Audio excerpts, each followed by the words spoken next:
안녕하세요. 원주석입니다. 15일 속보를 접한 미국 연준 의장의 기자회견을 보면서 속으로 깜짝 놀랐습니다. 기준금리를 내년 상반기부터 3번 인상할 수 있다는 것이었고, 테이퍼링 종료도 내년 6월 계획에서 3월로 앞당기고 그 전에라도 금리를 인상할 수 있다는 기자회견이었습니다. 특히 연준 위원들이 작성한 점도표를 보고 금리 전망을 해보면 2022년에 3번, 23년에 3번, 그리고 24년에 2번, 총 8번 금리를 인상할 수 있다는 내용이었습니다. 그럼 우리나라 금리는 어떻게 변할지 궁금하게 되죠.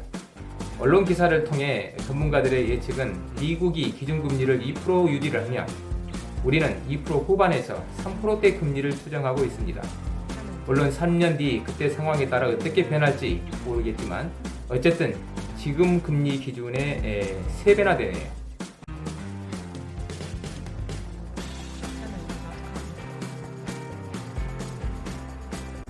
미국은 코로나19, 중국과의 무역 갈등으로 경기가 위축되어 경기 진작을 위해 지난 몇 년 동안 천문학적인 돈을 풀었다는 것은 매스컴을 통해 잘 알고 있습니다. 그런 미국이 경기가 회복되면서 인플레 압박이 심하게 다가오니까 금리 인상으로 통화를 긴축하겠다는 뜻입니다. 미국이 경기가 좋아지면서 노동시장은 안정되었으나 인플레 압박이 심하기 때문에 양적 완화 축소를 내년 6월까지 계획했던 것을 3월까지로 단축하겠다는 얘기입니다.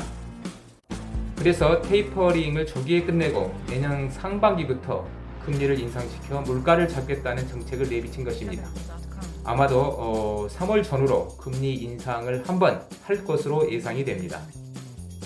연방공개시장위원회의 위원 18명이 작성한 점도표가 있는데 그것을 분석해 보면 2022년부터 24년까지 총 8번 금리를 인상해야 된다는 의견이 다수였다고 합니다. 미국 연준 의장의 기자회견을 종합해보면 현재 미국 기준금리가 0.2%인데요. 내년에는 1%, 그리고 2024년에는 2.1%로 추정이 된다는 것이 전문가들의 지배적인 의견입니다.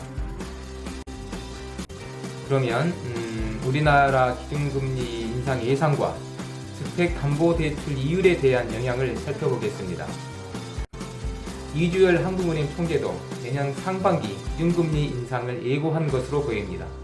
아마도 미국 금리 인상 시기와 비슷하게 가지 않을까 생각이 됩니다. 우리나라 기준금리 추정은 제가 전문가가 아니어서 조심스럽습니다. 여기 나타난 표는 이 정도 숫자로만 참고하셨으면 좋겠습니다. 주택담보대출 금리입니다. 기준금리가 높아지면 물어볼 것도 없이 당연히 대출 이자가 높아지겠죠. 전문가들의 의견은 모두 똑같은 것 같습니다. 담보대출 차주들의 부담이 커지니까 부담을 줄일 수 있는 방법을 찾으라는 의견입니다. 그러나 문제는 걱정이 아니고 숫자인데요. 최근 주담대 변동금리가 5%가 넘었다는 뉴스입니다. 심지어는 고정금리를 초월까지 했다는 보도인데요. 우리나라는 지난 8월과 11월에 기준금리를 올렸었죠. 아마 그것이 영향을 받아서 가파르게 변동금리가 상승하지 않았나 싶습니다. 금리 인상이 예상됨에 따라서 대출 이자 때문에 걱정하시는 분도 계실 것입니다. 그러나 또 다른 측면은 금리 인상은 경기가 좋다는 신호이기도 합니다. 경기 불황보다 호황 때 수익을 낼 수 있는 기회가 더 많지 않을까요? 능력 발휘하시는데 행운을 빌겠습니다. 그리고 지금은 영꿀로 대출할 때는 아니라고 보고 있습니다. 몸집을 가볍게 하셔서 인첩하게 움직이는 능력자가 되시기를 바라겠습니다. 지금까지 시청해주셔서 감사합니다. 안녕히 계세요.